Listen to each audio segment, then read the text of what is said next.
Hello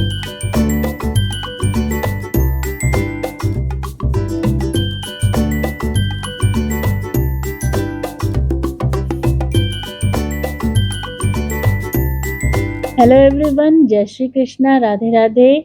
और आप सभी को मेरी तरफ से जन्माष्टमी की ढेर सारी शुभकामनाएं। तो त्योहार का दिन हो और मैं उत्साह के साथ ना मनाऊं, ऐसा तो हो ही नहीं सकता। तो आज मैं सुबह उठी और जल्दी जल्दी सारे काम निपटाए, क्योंकि मुझे ना पूजा पाठ में बहुत अच्छा खासा टाइम लगने वाला था। मंदिर की सफाई भी करनी थी और भी बहुत सारे काम थे। तो देखो, पूजा पाठ करने की और त्योहार मनाने की कोई लिमिट तो होती नहीं है, लेकिन मैं हमेशा ये कोशिश करती हूँ कि मैं अच्छे से अच्छी तरीके से सारे त्योहार को सेलिब्रेट करूं और अपनी श्रद्धा अनुसार जितना भी मैं कर सकती हूँ उतनी मैं तैयारियां करूं। तो अभी देखो, मैं छोटी-छोटी कितनी सारी चीज़ें मैं लेकर के आई थी और सारी चीज़ें मैं डिटेलिंग कर रही हूँ, सारी चीज़ें मैं दिखा रही हूँ, आपके साथ शेयर कर रही हूँ। तो पूजा की क्लीनिंग करते हुए ना मुझे पता है बेस्ट पार्ट यही लगता है। मतलब देवी जी का जो लहंगा है ना, देवी जी के लहंगे का मेरे पास बहुत अच्छा कलेक्शन है। मैं ना नवरात्रों में सारे लहंगे का कलेक्शन निकालूंगी और आपके साथ शेयर करूंगी, आपको दिखाऊंगी। और मैंने बहुत सुंदर सुंदर देवी जी के ना डिजाइनर लहंगे बनवा रखे हैं, पिंक कलर की, रेड कलर की, मल्टी कलर की और येलो कलर की। अभी जो देवी जी ने पहन रखा है वो येलो कलर का लहंगा पहन रखा है, जिसको मैं चेंज करूंगी और मैं रेड कलर का लहंगा उनको भी पहनाऊंगी, क्योंकि सब चीज़ें मतलब मैंने रेड कर रखी हैं। तो मैं देवी माँ को भी रेड कलर का लहंगा पहनाऊंगी आज। तो मेरे पास ना देवी माँ के लहंगे का बहुत अच्छा सा कलेक्शन है और मुझे उनके ना लहंगे स्टिच करवाना और तरह तरह के डिज़ाइनर जो लहंगे हैं उनको बनवाना मुझे बहुत अच्छा लगता है। जड़ी वाले लहंगे मैंने बनवाए हैं, स्टोन वर्क वाले लहंगे बनवाए हैं।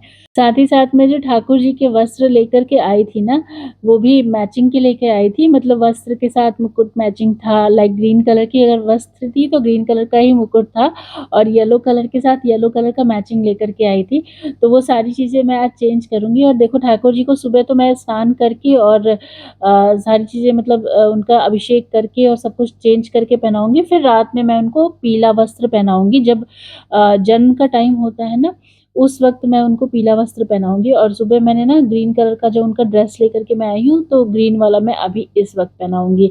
तो मैंने झूले में ना थोड़ा सा और डेकोरेशन कर रखा है।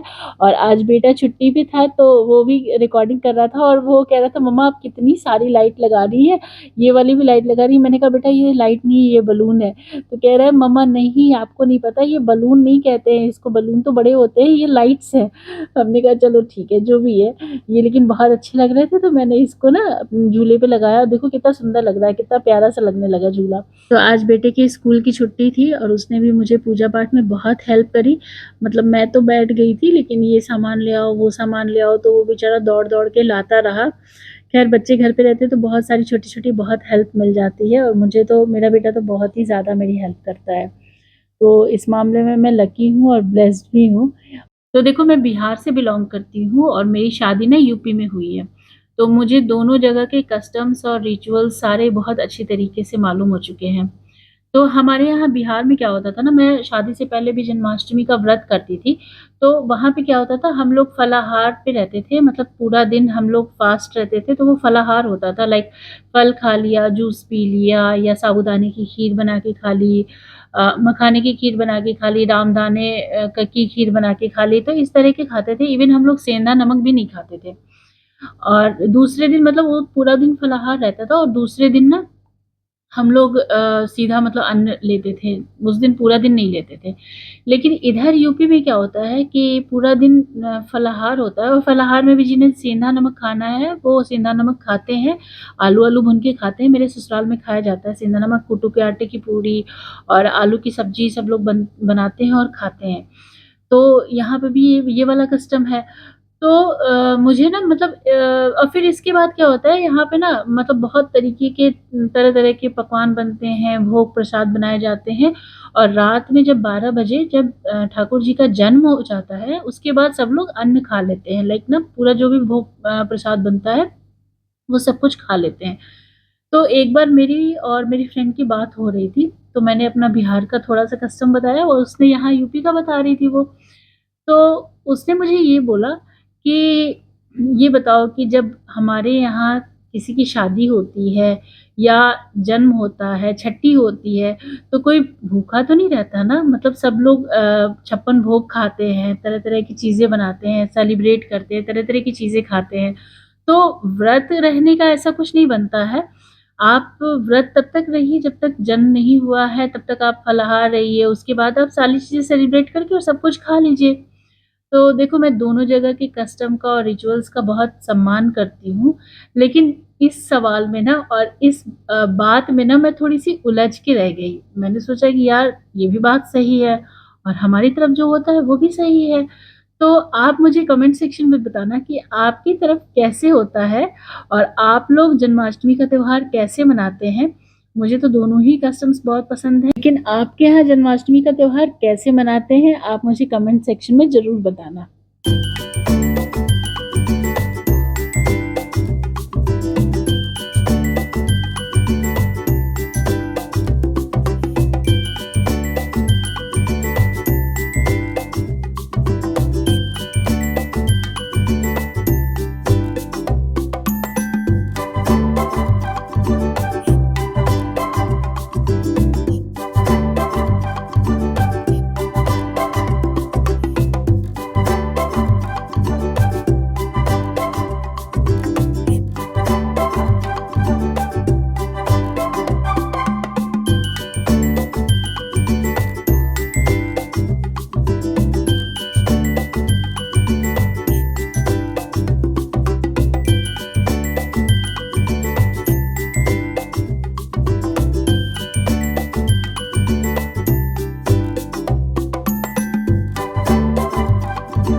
तो इस समय रात के 9 बज रहे हैं और देखो मैं साड़ी वाड़ी पहन करके बिल्कुल रेडी हो चुकी हूँ, क्योंकि मेरे बहुत सारे सब्सक्राइबर ने कहा कि आप साड़ी पहन के वीडियो बनाया कीजिए, आप साड़ी में बहुत अच्छी लगती हैं।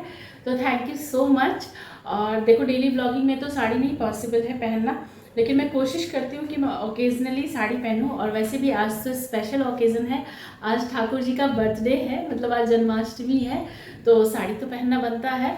और ये मेरी जॉर्जेट की साड़ी है, मुझे इसका कलर बहुत प्यारा लगता है, इसकी एम्ब्रॉयडरी भी बहुत अच्छी है, ब्रॉन्ज की एम्ब्रॉयडरी है, बहुत सुंदर लगती है ये साड़ी। और हमारे यहाँ ना, वैसे मेरे ससुराल में जो जन कराने वाला कस्टम्स होता है ना, वो हम लोग के यहाँ नहीं होता है। बहुत सारे घरों में मैंने देखा और मुझे बहुत अच्छा लगता है वो कस्टम, लेकिन चूंकि यहाँ पे नहीं होता है तो वैसे मैं भी उसी चीज़ को फॉलो करती हूँ। तो सुबह तो मैंने नहला धुला करके, स्नान करा करके ठाकुर जी का और उनका सारा श्रृंगार करके उनको सिंहासन पर बिठा दिया था।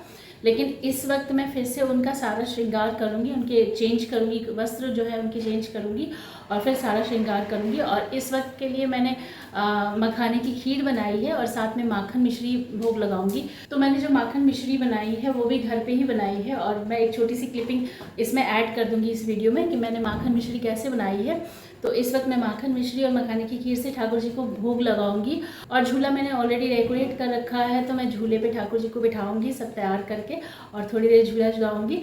बस उसके बाद हमारा सेलिब्रेशन हो जाएगा। तो बने रहिएगा आप मेरे साथ वीडियो के एंड तक, और हैप्पी जन्माष्टमी।